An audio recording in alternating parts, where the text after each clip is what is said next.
And I see more about Badwam TV Badwam Jumadi so a health tips. Now what you more ye kasa afa headaches and I tipaye home. Obia tenya sapin no kaka krade. Na tipaye bia na ye tipaye ye den akra. Na what you more da maka ye ho ne lisan komo yi. Ba me fa sedama endpoint homeopathic clinic. On mother woman tie nya ho kwan ne a doctor 42 and there's a 4 pomudi adwumayefo di nkomo bebre. Ti say awie bia ha wadwene a yenko endpoint homeopathic clinic no on show mema no prostate oguso ye free scanning no trimicabra na be ye odi oba nso na infections e ha wadwene ntena fie e ma ne nyensemu ansabra be check ni free na nyawa ahodo bi stroke ni hypertension and also have brain point na on show na da roma dwumedi de bro the number is 0244867068 0244867068 now the doctor Duboatin akasa and then me Adom yaba endpoint homeopathic clinic Dr. Duboatin na da roma oni edi nkomo afa headaches na tipaye eho we did a fear amankwa tamaklo doc me mo akwaba mejo na bibia abokode na watwi mo da roma so yakasa afa headaches etipaye na no ya ibia condition ba me so say me ye concern ade a ha ekum nipa kora na mpa mebre no a nansen nyame ya Adom me kohwe ayarefo bibiri wo UK na obekono obo se obe se obi awu obusa no se obusa se obi se na de na ye no a do betia ye se o na hwe nya no na o se ni tikeke na ye ne ya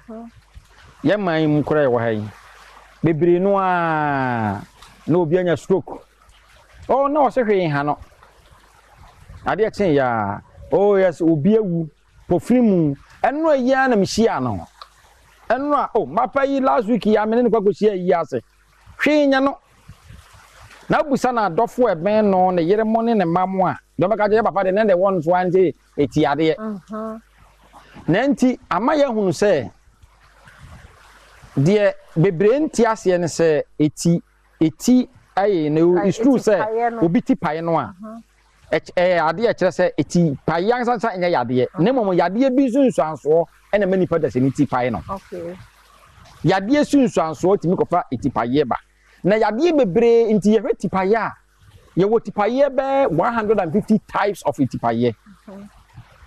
eni pati e pae no so the medically no a ye wo about 150 types of headaches ebia so ene se de ye kire ebia na yade ya kire eni nti se doctor bia wo experience bia wo na nimu a na wo si uti o ya obi za so uti no hefa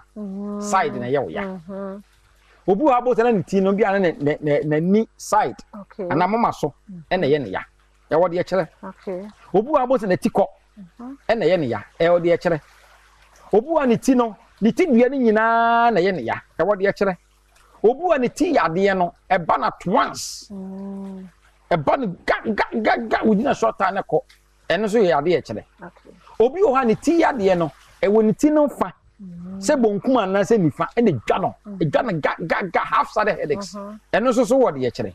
eno obi o so ni ti pa na afa na pantan eno so wo de ye kire obi so timi dwa no sa na afa ne kon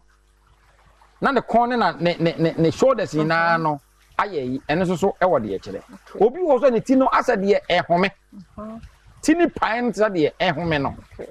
eno so e wo de kire obi wa ne ti pain no abosi na ni no efiri nsuo na ni ayeko eno so e wo de kire eni ti de me pese me kire nyina na se headaches ya be dive into headaches no me kire the types of headaches ene said ye obi a headache ne ba said ye eye wo fa na ya kire mu ahwe se headache na ansa no kra no edie na signify say edie na bokoko so because said the missy kan had the kenya yade na mu yade bi a suma wo honam bia ni mu no ehun sunsu anso no na di tipaye eba so it any part you can tipaye any part of the head so any part of the head ya ba wo kon nyina no eye wo ya enya beka say any part the sene no wanya headache na said yesi kan no obi o ha na headache no obi betuma headache na nya yade bi na deba it's true and there are two main types of headaches you have primary headaches you have secondary headaches primary headaches nansa no eno ye type of headache ya emfa bibi obi wo ha time wo so dididie sa time no apa ho okay mi titimi dwa no enkola akora de mutanya sa de no ba time na so a wo so dididie ho amana ni bi a wo to was ma mi ti dwa me empanyifo bebere so ha ye o sa eno no nya yade ye wo didi wie no a headache ne beko okay obi wo ha time a wo so woda ebia de bia oda be 9 pm ana 10 pm na ebia bibi nti adesua nti se de nansi a na wo we nwoma yi ana obi a ma se bia se bia to no wake keeping bi ana se yen mo ya na yetai wake keeping 31st di ani ma chini the first me say 1st January bia mi ti dwa me na da sa fi da se because me obi a ka by 10 no mada na ma sorry bia be 4:30 am na 5 am enti se bi ha na se bia bibi nti te se bia 31st eya me ya wona na bia be koda bia be 2 ebi akwa me ti me se wi a present trees amanfo se no ade be kire me ti dwa me eja yade me no maduro kura me da me ye okay eti de e pese me kan nyina me bon tofa ne se eti yade yade ekum amanfo na eti obi a uti ye wo ya bia etoa so a eni ti no mo ye aduro a mo ton painkiller no mebo bi din because na me ya no chira ne atoa so end point to be particular number ni 0244 86 7068 end point to me particular number no 0244 86 7068 Ochina ye beto so Dr. Dubote na te no enka no ya me yado ochina kan yo hu na afen wo na ni shukura keke ni ochina ade pachi ye ni na otwi mu nyina sankomo na ebedie me de afia amankwa tamaklo